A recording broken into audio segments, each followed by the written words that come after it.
Halo adik, kalian ingin tes jalur mandiri setelah tes UTBK SBMPTN tahun 2022 ini? Apa langkah-langkahnya? Maka simak video ini dari awal sampai akhir agar adik-adik mendapatkan informasi secara utuh dan menyeluruh.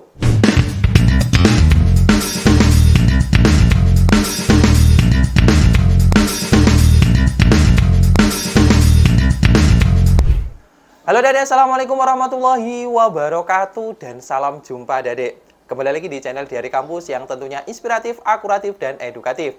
Halo Dede kelas 12 SMA maupun SMK di seluruh Indonesia yang merupakan pejuang kampus tahun 2022. Bagaimana kabarnya hari ini? Semoga kalian diberi kesehatan, dimudahkan rezekinya, dan tentunya semakin semangat meraih kampus impian kalian di tahun 2022 ini. Amin, amin ya robbal alamin.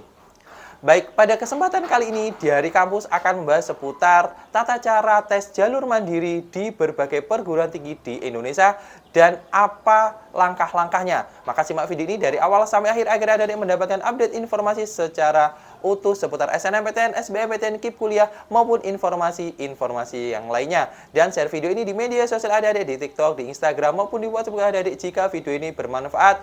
Dan jangan lupa like, share, dan komen adik-adik. Baik, langsung saja saya informasikan seputar tes jalur mandiri masuk perguruan tinggi negeri di seluruh Indonesia, adik-adik. Adik-adik, untuk UTBK SBMPTN tahun 2022 khususnya di gelombang 1 sudah berakhir. Nah, artinya masih ada sisa untuk adik-adik yang melaksanakan ujian di gelombang 2. Mungkin adik-adik ketika ujian kemarin, yang terutama di ujian gelombang 1, mungkin banyak tidak maksimal, kemudian mungkin ada banyak faktor yang membuat adik-adik kurang pede dengan hasil nantinya ketika pengumuman UTBK SBMPTN. Nah, untuk itu saya informasikan masih ada banyak alternatif untuk masuk perguruan tinggi negeri, yaitu salah satunya adalah jalur mandiri ya adik-adik. Nah, sesuai dengan namanya, jalur mandiri adalah jalur di mana masuk perguruan tinggi negeri yang notabene diadakan oleh masing-masing PTN atau perguruan tinggi negeri dengan persyaratan yang tentunya berbeda-beda adik-adik. Nah, sebelum adik-adik mendaftar, ada beberapa langkah, setidaknya ada 4 langkah yang harus adik-adik lakukan agar maksimal di pendaftaran jalur mandiri di berbagai PTN di seluruh Indonesia. Nah, yang pertama adalah adik-adik harus tahu jadwal dan timeline pendaftaran. Nah, adik-adik perlu diketahui bahwa jalur mandiri rentang waktu pendaftarannya tidak sepanjang UTBK SBMPTN adik-adik. Maka adik-adik harus sudah cepat mengambil langkah setelah tes UTBK SBMPTN yang kemarin di gelombang 1 utamanya, adik-adik harus sudah riset di masing-masing portal resmi atau di web resmi dari PTN-PTN yang adik-adik tuju. Adik-adik bisa catat di masing-masing PTN mulai dari tanggal pendaftarannya, kemudian finalisasinya, dan masih banyak lain dari berbagai timeline itu. Sehingga adik-adik ketika adik-adik sudah mencatatnya, adik-adik bisa memfokuskan mana PTN-PTN yang adik-adik inginkan adik-adik. Seperti Unair, seperti UGM, kemudian seperti UI, ataupun di Universitas Brawijaya, ataupun di universitas-universitas yang lainnya adik-adik. Kemudian yang kedua, adik-adik harus tahu persyaratannya adik-adik. Nah, kita tahu bahwa tes jalur mandiri mulai tahun 2019 adik-adik tidak hanya mengadakan 1 kali tes saja.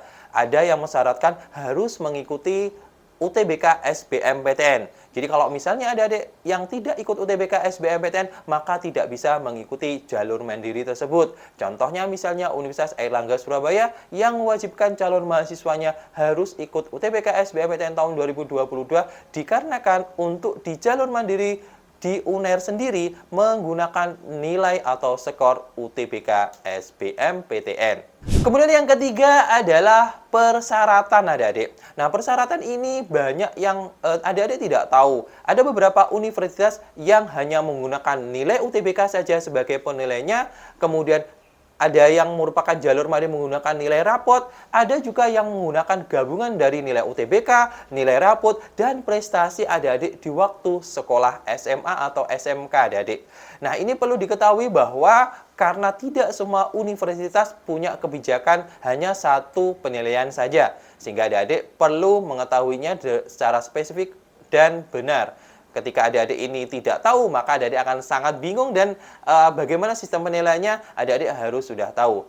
Kemudian khusus bagi adik-adik yang mengikuti jalur ujian tulis atau PTN yang menyediakan ujian tulis, adik-adik benar-benar tahu sistem penilaiannya. Misalnya menggunakan IRT atau juga yang menggunakan nilai kalau benar 4, kalau salah min 1, maupun kalau tidak dijawab 0. Karena ternyata banyak universitas dan PTN yang masih menggunakan nilai tersebut. Artinya tidak menggunakan IRT adik-adik. Kemudian juga ada beberapa universitas yang utamanya besaran sumbangannya diperhatikan yang menjadi prioritas. Jadi adik-adik perlu diketahui bahwa ada beberapa PTN yang nilainya hanya berkontribusi 30%, sisanya 70% adalah besaran sumbangannya. Bagi adik-adik yang mungkin notabene rezekinya lebih atau misalnya adik-adik secara ekonomi menengah ke atas, patut dicoba di PTN-PTN yang sumbangannya menjadi prioritas. Kalau ini terjadi, maka adik-adik akan jauh peluangnya lebih besar masuk, dengan konsekuensi adik-adik harus membayar jauh lebih mahal adik-adik. Kemudian yang terakhir adalah cek sistem ujiannya. Nah, adik-adik perlu diketahui bahwa UTBK SBMPTN memang ujiannya secara offline di berbagai pusat UTBK. Berbeda ketika di jalur mandiri adik-adik. Ada yang hanya menggunakan nilai UTBK, ada yang tes secara online maupun tes di pusat UTBK atau di universitasnya itu sendiri. Nah, ini menarik karena memang tidak semua PTN-PTN itu menyelenggarakan secara offline. Ada yang longgar dengan online dan yang offline. Kalau misalnya online, adik-adik hanya perlu menyediakan paket data maupun perangkat kamera dan sebagainya, sehingga adik-adik hanya perlu ujian di rumah saja.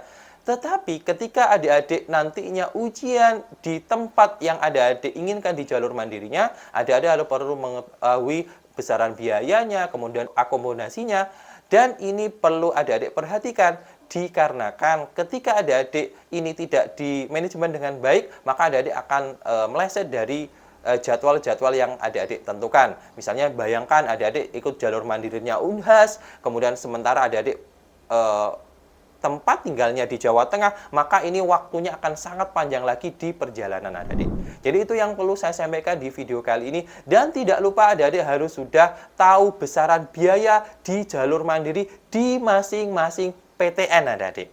Nah, untuk di masing-masing PTN ada yang menggunakan SPI atau sumbangan, kemudian UKT-nya juga ditentukan. Ada juga yang hanya menggunakan UKT saja, seperti UGM, kemudian UI, kemudian di berbagai universitas Islam di Indonesia yang hanya menggunakan UKT saja atau SPP saja. Adik-adik harus sudah siap karena memang kalau di UTBK SBMPTN full menggunakan biaya UKT, bahkan untuk adik-adik yang mengikuti KIP kuliah, adik-adik akan digratiskan, maka di jalur mandiri mayoritas menggunakan SPI dan UKT. Dan UKT-nya biasanya ditentukan besarannya oleh masing-masing PTN tersebut.